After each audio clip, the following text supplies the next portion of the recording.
Akhirnya Sekjen PDIP Hasto Kristianto dipanggil oleh Mapolda Metro Jaya. Dan saya kira ini cukup terlambat ya, karena kejadiannya sebenarnya sudah beberapa bulan yang lalu pasca Pilpres, di mana Pak Hasto Kristianto ini memberikan tudingan terhadap pemerintahan Republik Indonesia. Dalam hal ini saya kira adalah yang dipimpin oleh Pak Jokowi, melakukan kecurangan secara sistematis, masif, dan terstruktur, atau biasanya disingkat dengan TSM. Terstruktur, sistematis, dan masif. Itu yang kemudian disampaikan oleh Pak Hasto kala dia diundang di salah satu TV swasta yang kalau tidak salah waktu itu di acara Liputan 6 SCTV. Ya tentu bagi kita semua ini ya bahagia saja. Kenapa? Karena bagaimanapun juga memang siapapun juga di negara ini yang berlaku barbar, terutama dalam hal ujaran kebencian di media sosial, menggiring opini yang bersifat hoax, tuduhan yang membabi buta terhadap pemerintahan kita, terhadap pihak kepolisian kita, terhadap seluruh aparatur kita, tanpa didasari dengan fakta-fakta real. Ya, itu saya kira memang sangat keterlaluan dan menjadi sangat wajar kalau kemudian orang-orang seperti ini dipanggil oleh pihak kepolisian dan pada akhirnya kita berharap dia bisa dikerangkeng.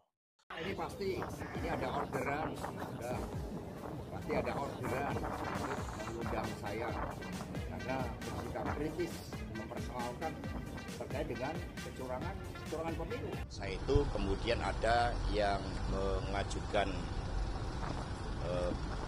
pengajuan ke aparat penegak hukum karena diduga pernyataan saya itu merupakan suatu bentuk penghasutan yang membuat adanya tindak pidana dan juga adanya suatu berita-berita bohong yang diduga kemudian berita bohong itu menciptakan kerusuhan. Assalamualaikum warahmatullahi wabarakatuh. Sahabat-sahabat dimanapun juga berada, video yang saya cuplikan di awal itu adalah merupakan sekjen daripada PDIP Perjuangan yang baru-baru saja keluar dari Mapolda, di mana beliau dalam hal ini sekjen PDIP Hasto Kristianto beberapa bulan lalu memang mengeluarkan satu pernyataan yang sangat serius terhadap pemerintah kita. Jadi pasca Pilpres setelah kekalahan Pak Ganjar Pranowo dengan Pak Mahfud MD, beliau menuding bahwa pemerintah melakukan intimidasi dalam hal ini mulai dari presiden dan seluruh aparatnya ke bawah. Seolah mereka semua melakukan penggiringan terhadap masyarakat untuk mendukung paslon nomor urut 2, dalam hal ini Pak Prabowo dan Pak Gibran Raka Buming Raka. Ya tentu sekilas bahwa ini adalah merupakan proses demokratisasi. Dan pasti dalil-dalil orang-orang yang dipanggil oleh polisi akibat laporan oleh masyarakat terkait dengan ujaran kebencian di media sosial ataupun penyebaran hasutan ataupun berita hoax, ya pasti itu selalu menjadi dalilnya bahwa ini adalah pembungkaman, ini adalah era demokrasi katanya, yang sesungguhnya apa yang mereka lakukan itu biasa-biasa saja.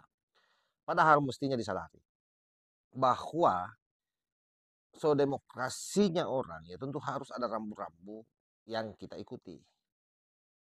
Dan saya kira tidak ada bedanya dengan jalanan umum. Yang namanya jalanan umum itu siapa saja bisa lewat. Tetapi ada rambu-rambu lalu lintas yang harus ditaati. Dan seperti itulah proses demokratisasi kita di negara ini. Ya mesti ada rambu-rambu secara etis, di mana orang yang merasa memiliki pengetahuan, merasa memiliki kuasa sekalipun, itu harus mengikuti jalur-jalur yang sudah ada. Tidak boleh kemudian barbar, menuding sembarang, apalagi sekelas presiden yang dituduh melakukan kecurangan, memaksakan, mengintimidasi melalui aparat-aparatnya. Ya, kalau kita bicara di situ ya pasti institusi Polri dengan TNI. Sehingga memang orang-orang seperti ini, saya kira kita sebagai masyarakat bergembira saja kalau misalnya polisi bisa bertindak tegas. Kenapa? Karena jangan sampai kemudian hukum ini hanya tajam untuk orang-orang yang ada di akar rumput, tapi bagi mereka yang memiliki kuasa, yang memiliki kekuatan, power, itu tumpul. Dan itulah yang dirasakan oleh masyarakat hari ini.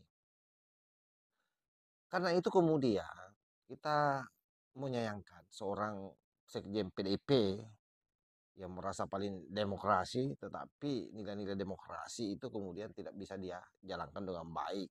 Hanya karena terlalu emosi mungkin pasangan calon yang diusung oleh partainya kalah.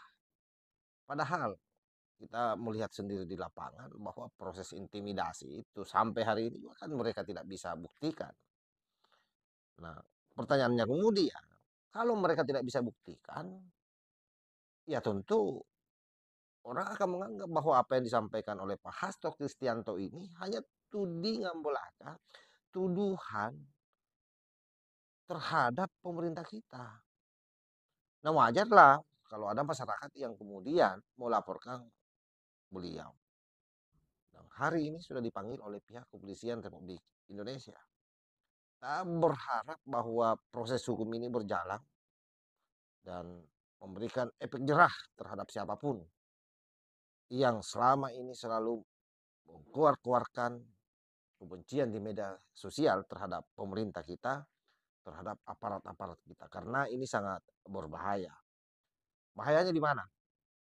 Tentu yang pertama, kalau kemudian presiden kita dituding-tuding terus berlaku curang, tentu sekali lagi di mata dunia internasional pemerintah kita bisa dinilai lemah.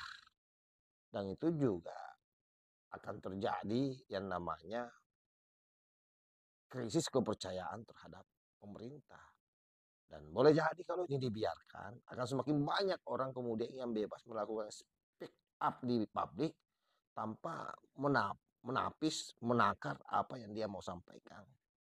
Seenaknya saja. Apalagi misalnya kalau aparat-aparat kepolisian kita, TNI kita, itu kemudian dituding-tuding. Ya, karena ini kalau bicara aparat itu kan, itu bicara institusi, jadi bukan personalnya. Seandainya personalnya kan, saya kira tidak ada soal dalam artian bahwa itu hanya ranah pribadi. Tapi kalau institusi yang diserang dan negara tidak berdaya di situ, sangat berbahaya karena rakyat kemudian akan mengalami yang namanya krisis kepercayaan terhadap pemerintah dan aparat. Karena itulah sahabat-sahabat sekalian, kejadian yang menimpa Hasto ini,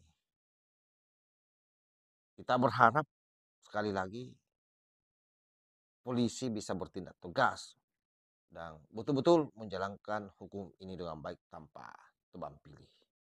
Lalu muafiq ila aqwamit thoriq. Wassalamualaikum warahmatullahi wabarakatuh.